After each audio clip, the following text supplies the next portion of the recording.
Talofa. My name is Tualuina Latu To'omanga. Most people know me as Latu, but I've just over the last couple of years become a chief, so now people will know me as Tualuina Latu To'omanga.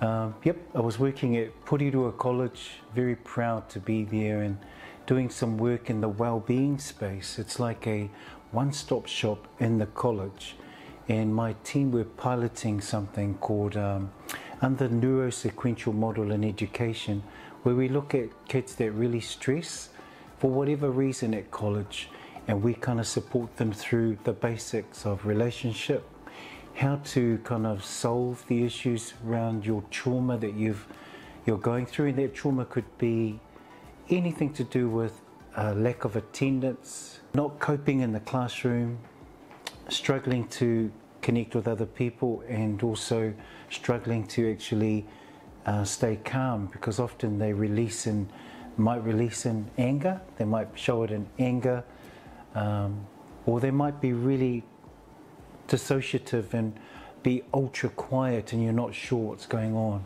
So we really came in PC, Porirua College, to do some care around the students that we wanted to help transition from primary through to college.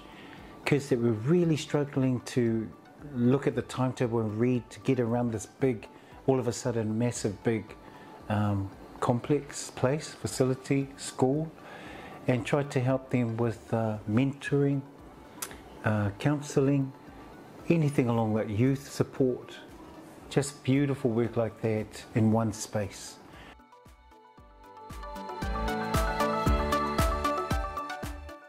There's quite a lot, but I'd probably say anxiety is one, high anxiety, and stress.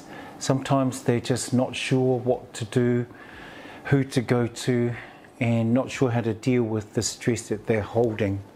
And there could be family stress, it could be anxiety within their home because they've become isolated through the COVID pandemic, and it's hard to come out of their home because they're so used to being in their room and in their home with their devices that that habit has become a habit. And that's really sad, because it's also affected their transition back to school. And we all know that in New Zealand, a difficulty of getting kids back into school has been quite a concern, especially at secondary school. Yeah.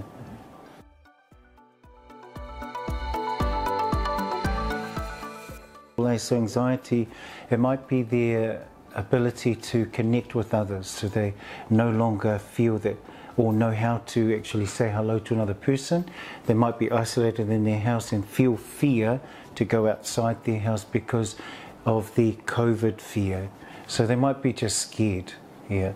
And so often that takes them into their own space where they might be communicating on a device to friends, but the lack is seeing someone and talking face to face.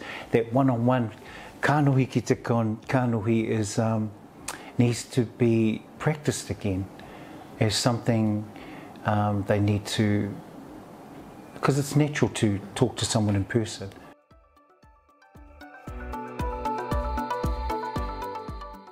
I think they're down to some basic stuff here.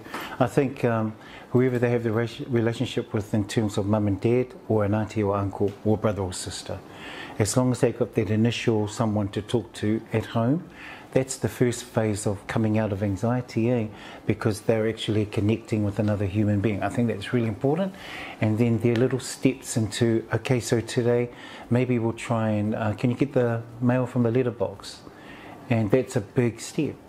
So that might take a lot of courage and time. Again, timing is up to the individual, the young person, to have that confidence, so courage, confidence, bravery to come out of their room, talk to me and you, talk to whoever, trusting, because they trust us. And then the next step is just go grab the mail. And so they have to overcome opening the front door, then going getting the mail, then coming back in. And that could be a talk in terms of how did that feel.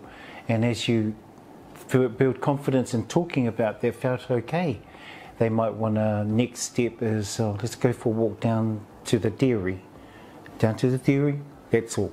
And so then that extends their distance and frequency. So it's really about when they're ready, give them some kind of target goal, and let's take one step at a time. And even though they take that first step to the letterbox, tomorrow they might go, I can't do it, I can't do it. So they might go back and forwards with the fear and the bravery, but each day as you and I have that patience for them, we're saying, good, you're doing well. Because truly they've created something due to the pandemic. They've created their own safety space, which is in their house, in their bedroom. And so these are the high level anxiety.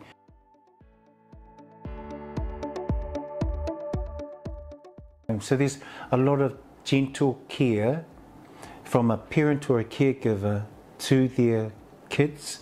But remember, these little things that you're helping them step by step, huge in the long run. It's a big thing in the long run, because it's almost like you're trying to teach them how to walk. You teach kids how to talk again. And it's that breathing. Another strategy is that breathing. Okay, you're okay? Just take your time. I'm not ready, Dad. I'm not ready. And you go, it's okay. That's fine. Just take a couple of breaths. Okay, you ready? Okay, okay. And the point is, you're very close to that person that needs you. They trust you. They trust you. You stay with them all the way from the beginning to the appointment, to the finishing of the appointment, walking out to the car, in the car, close the door, and even almost to get them back to the house, in the house. Oh, thank you, I'm home, yay. And then they're back to their safe place and can talk. So I'd say caregivers, adults, we need to put ourselves in their space and realise that this it's a huge event for them, because if their appointment is at 12 o'clock, their anxiety is building and building and building.